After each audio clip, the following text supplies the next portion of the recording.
Hello, I'm Sheryl McCarthy of the City University of New York. Welcome to One. Each week we address issues of timely and timeless concern with newsmakers and the journalists who report on them, with artists, writers, scientists, educators, social scientists, and government leaders. We meet each one.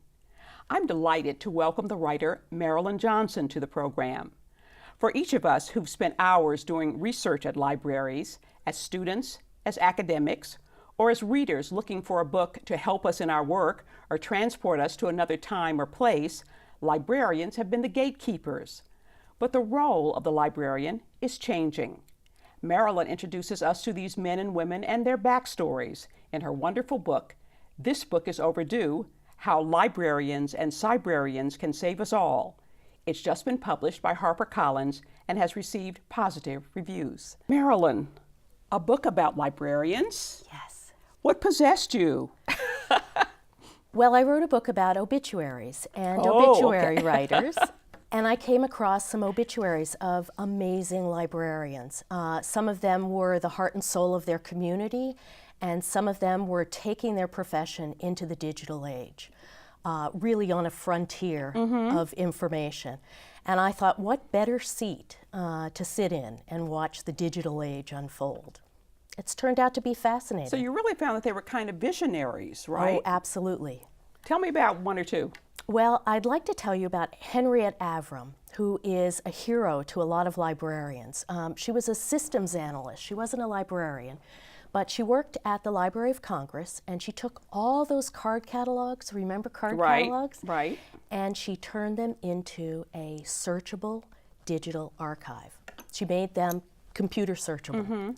And she was a fascinating character, a chain smoker, and really a wonderful, blazing woman in a field that encouraged women. And so there are a lot of very computer savvy women who have taken after her and entered the field. Interesting. You also write about the librarian in Deadwood, South Dakota, Yes. who is the guardian of the books, records, artifacts, and newspapers that document that city's colorful history. Was it a her, right? Yes. How has her job and the librarian's job changed over the years? She has a fascinating job. She's in a library that's been there 100 years, and she is in a town that lives on its history. That is really what makes Deadwood, is the story of Deadwood from 100 years ago. And she is not only a librarian who is serving all the community functions, but she's also an archivist. She takes care of all of those things. She does a wonderful job preserving those old newspapers, those old stories, and making them accessible to people in the town and really around the world. So, this is a world that is more and more tech savvy. Everybody's on the internet, or Twittering or tweeting or all the things that they do. So many sources of information that are not in a little branch library or a big branch library. And yet you say in your book that we need librarians now more than ever. Why? Well, for one reason, librarians are in charge of our public computers. In this country, where do people go who don't have computers? And there are a lot of people who don't have access to them. Where do they go to get Wi-Fi, to get connected and connect to that world? There are also any number of people in this country who don't know what a mouse is, who don't know how to use a computer, who don't know how to get an email address. And so librarians, in a very basic sense, are providing that service for this country. And if we ever hope to compete in the world, we have to get our population online. Tell me about your first experience at the library and with a librarian. I grew up partly in Memphis, Tennessee, and my mother took me to the library every week. And the most amazing thing to me was I could take out as many books as I wanted. And that feeling of limitless knowledge and the smiles of the people behind the desk who, when you came with a big stack, wouldn't say, you're taking an awful lot of our resources. Instead would say, great, you're reading, how wonderful. And that that imprinted on me, of course. Have your experiences with librarians changed since then, over the years? Well, as a writer, they're my dirty secret. I mean, I lean on librarians in a way that is, I call them up when I have a bet with somebody that I can't settle, and I've called them up. And let them do the research. Yes, sometimes they guide me to the research. I call them up when I can't find something, when I can't wring something out of Google. And I show up at the desk when I am so frustrated by a problem that I can't solve. For instance, I couldn't figure out how to save what I found on the web, and I didn't know how to find out the answer. I didn't know how to phrase the question. Right. And my public librarian said, "Have you tried this?" And she pulled the little file thing down in the browser, and it said Save Web Page. And you could just take a picture with your computer of that page that you were looking at, and there it would be on your desktop.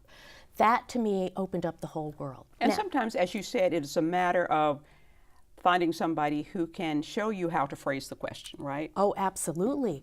How do you ask a question that you don't really know what the problem is? That actually is that's an art. And I think librarians it's one of their many skills. Even the word library is becoming obsolete. It's been replaced in some places with the title Information Science Center or whatever. Yes. What are librarians called these days? Well, of course, they're called librarians. There are some who call themselves Cybrarians. That's not a very popular term, but it does say, I'm a computer-savvy librarian. There was a movement in Edinburgh, I don't know if you knew about this, to rename their librarians Audience Development Specialists. Wow. Sound like PR people. Yeah, it's some of them are, there are various names, but librarian, if you've been to a library recently, then you can see the word librarian in its new form, in action. If you haven't, then you have a picture in your head that is one of those enduring stereotypes that's really very difficult to stamp out. Marion the librarian and others.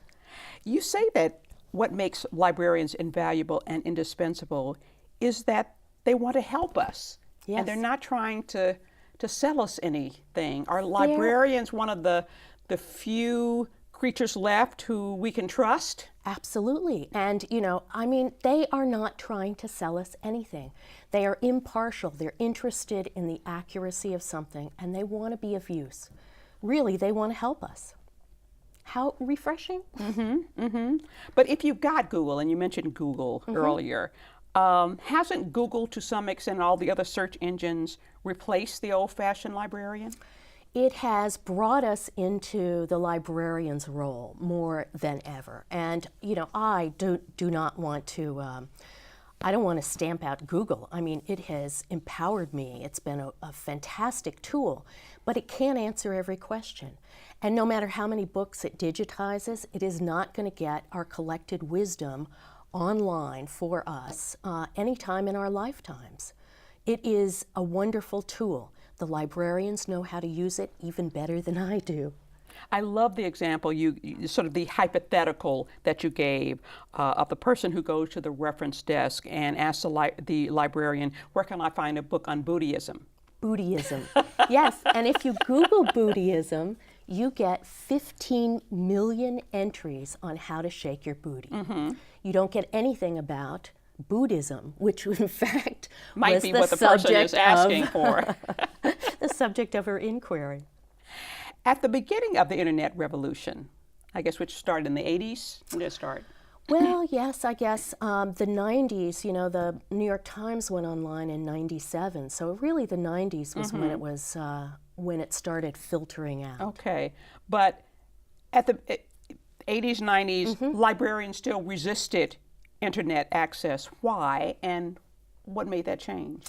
I'm not sure why. I mean, they do have a million jobs. And, one of their jobs is to catalog all the information that they need to have at their fingertips, to create a community space, to entertain children, to help people find jobs, to, organize government documents. a million jobs and to keep order in a public space. Right. So to have another job that would introduce some problems like, well, how do we control whether people are going to pull up pornography on the computer? I understand that resistance. But in fact, now libraries are the home of those public computers, and librarians who care about privacy, I think more than any other profession, are the ideal candidates to really supervise those public computers. You see the world as being divided into two groups, digital immigrants and digital natives. Tell me about that. Well, you know, there are others who have made this point, and I speak very much as a digital immigrant. That is, somebody who did not know how to use a computer and had to learn. And when I talk about computers, I talk about it like Borat does, you know, with an accent. Browser, wait a minute, what is the browser? You know, my children and many people, the young librarians that I've met who are in their 20s and 30s, they grew up learning how to use a computer. To them, it's an extension of their thought. I mean, they know how to, they're very comfortable with it. For some of us, it requires someone helping us over and over. Sometimes and it's probably always going to be something of a second language to us, right? I think it will. I mean, I've gotten better. It's possible to improve. But you still might speak with a little accent. Yes, forgive me if I if I misspeak. We're going to take a short break, then we'll be back after the following messages. Take my hand and start a brand new day. And together as one we'll start to see some change. Underneath everything we are, underneath everything we do, we are all people. Connected, interdependent, united. And when we reach out a hand to one, we can influence the condition of all. That's what it means to live united.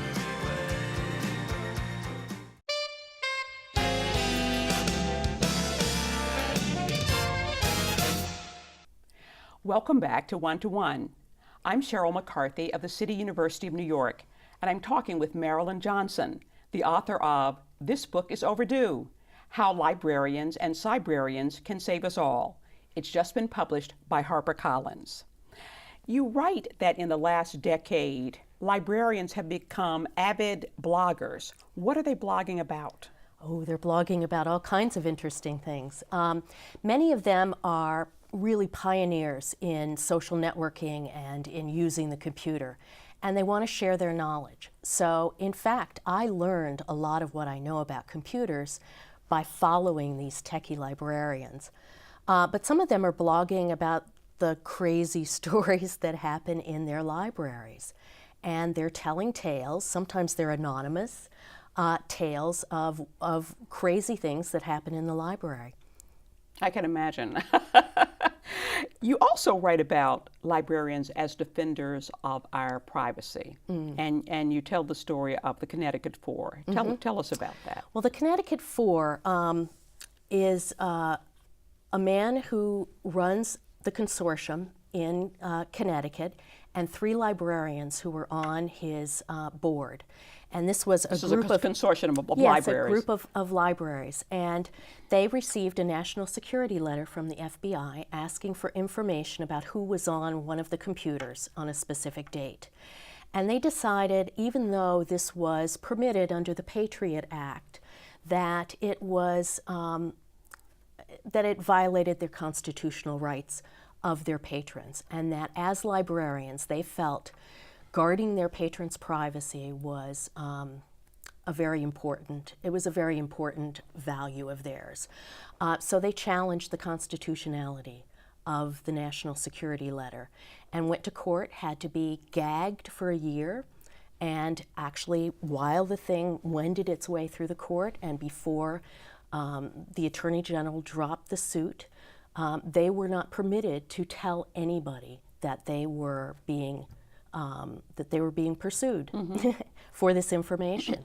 Even when the Patriot Act came up for renewal And the Attorney General at the time was saying, no, no, we're not going after library records. Which they were. They which was were, a lie. in fact, going after Right. library records. And they are still today. That's Really? a very Really? interesting. The Patriot Act is still on the books.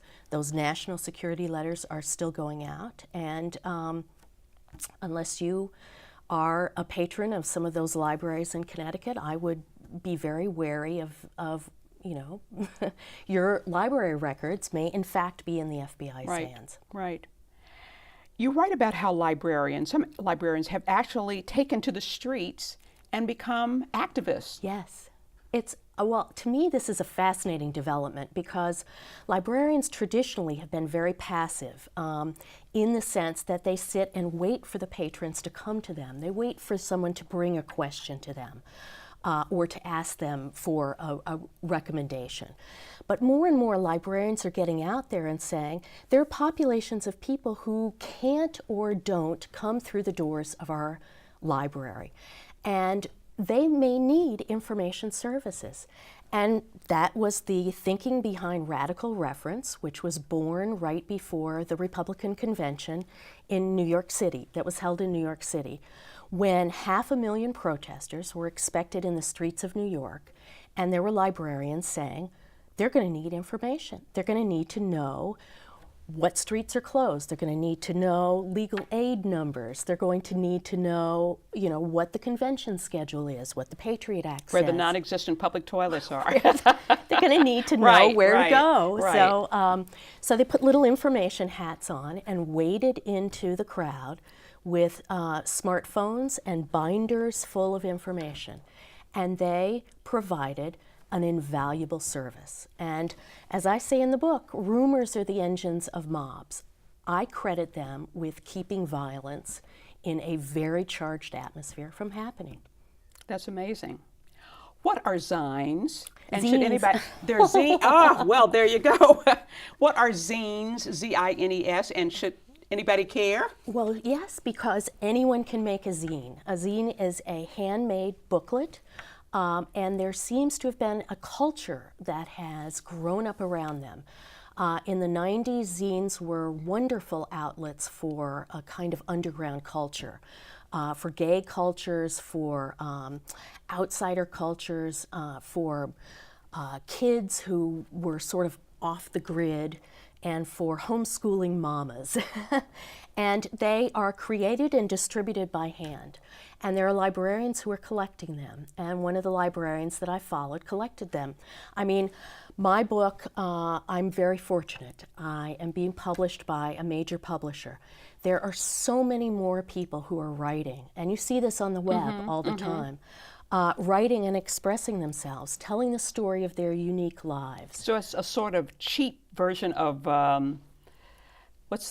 self-publishing. It is self-publishing. It is self-publishing, but in a kind of magazine-y tradition. Okay. And they're great fun. Sometimes they're done anonymously. There are conventions of zines and zine lovers and creators that gather. Where'd the name come from? I don't know. I guess maybe it's a contraction of magazine. Okay, okay. Interesting. You tell the great story about David Smith, the writer's librarian at the main building of the New York Public Library. Tell me about the him. Stephen Schwartzman building now. David Smith is somebody who is a reference librarian at the library, and he noticed in some of his interactions that writers were heavy users of the library, and they seemed to be a little more frustrated than the average patron. They needed more resources, and they were not as computer savvy as some of the rest of the population. And he decided to sort of leap over his desk and help the writers in their needs for library services. And he became, as he described it, he had a very good radar for writers. You see somebody stumbling blindly through the hallway, maybe cursing, and then he'd say, that's probably somebody working on a book. Exactly. A book, I like to say, every book represents a nervous breakdown. And so I don't think it's such a neat trick to find the writer. It's the person whose eyes are going in opposite directions. And he made the library much more writer-friendly. that library. And it was wonderful. He also created a community of writers in a place where writers were not speaking to each other and working sort of individually. He's a wonderful librarian. I remember, it seems that I remember a time when a lot of people were going to library schools, and then the library schools started going away. Are they coming back? Well, there are library schools, and in fact there are library schools that provide online degrees. So you can have, you become a very tech-savvy librarian when you finish one of those programs. But no, there are thriving library schools, and it's just they're, you know, there's one in Syracuse that's wonderful. Queens has one. There used to be one in Columbia. That's no longer exists. There is no longer one. Pratt has a wonderful library school. But librarians are very poorly paid, is correct? St. John's also has a library school. Okay. Poorly paid, yes. Well, I would put it this way. They are a wonderfully economic resource in these times. No, it is not high paying. You do not go into librarian work for the glory or the money. The people who are doing it are passionate about the subject and passionate about their desire to help. And when you hear about all these terrible cuts to libraries and cutting librarian positions, it makes no sense to me. It is not a lot of money that get paid to librarians. And also, I was very surprised to read that there is a very, very low percentage of Blacks and Latinos who are librarians. You know, it's so labor intensive. You have to get an advanced degree to qualify as a librarian. It takes so many years, and the pay is not really all that good. So talented Black and Latino students who are looking for a great occupation have been going into other professions, teaching law, medicine. What impact, you talk about this budget cutting, and it just seems every year or so that New York City, you know, they're announcing budget cuts in the libraries, then hopefully a few years back the money gets restored, then they're cutting them again. It's what terrible. impact is this kind of budget cutting having on our libraries and our librarians? It's terrible. It cannot be overestimated, I think. There are libraries that are shutting their doors. There are cost-cutting measures that even the New York Public Library, which is as flush as any of them, but is suffering. The state aid has been cut 5 times in 2 years. It really has an impact. So when librarians who have a particular expertise retire, they are not replaced. A wonderful library like the Donnell Library, the doors are shuttered. And the community that developed in that library is scattered. And if you live in a community, want to use a library, you never know what day it's open. It's terrible. It's so the schedules are so erratic. And for those of us who use the library as a workspace, a place to stay warm, you know, or a place that we want to come with our children, when it doesn't open until 11 in the morning or it's closed all Sunday morning, you think, here are these wonderful places full of our resources, you know, and staffed by people who are there to help us, and they are sitting unused while we need resources, need jobs, need the information that's inside. It's a tragedy. How do you feel about the conversion, and I did not know about this until I read your book, the conversion of the main New York Public Library on 42nd Street and Fifth Avenue into, they took away some of the special collections, reference collections, and made it a more circulating library, at least part of it. Is that a good thing or is it a bad thing? I don't know. I mean, it's a very controversial thing. And I appreciate the library board's efforts to bring more people into that gorgeous building. It is as beautiful as it's a great building. The libraries you see in Europe. It is a tourist destination, and it's a wonderful workspace for people who are doing research. And there are people who come in and who say, as one of the librarians says in the book, who say, where do I check out books? And they had to keep explaining, a research library, everything stays in place. And they get tired of it. So I understand they now have a children's section in the basement, and they're taking out all of those stacks and placing them below Bryant Park, and deaccessioning some of them, and they're going to make a circulating library there. And unfortunately, some of the collections that had beautiful little rooms and library staffs in that corridor have been moved aside. And it's sort of warehoused, and you sort of have to ask for them. You have to ask for them, and the librarians who could really guide you through those collections are retiring. I have very mixed feelings about it. It's a world-class resource. Yeah, yeah. Well, really a much more interesting topic than you would ordinarily think. And I appreciate your book. I enjoyed reading it. We're out of time. I want to thank Marilyn Johnson for joining us. This book is Overdue, How Librarians and Cybrarians Can Save Us All, has just been published by Harper Collins. For the City University of New York and 1-to-1, I'm Sheryl McCarthy.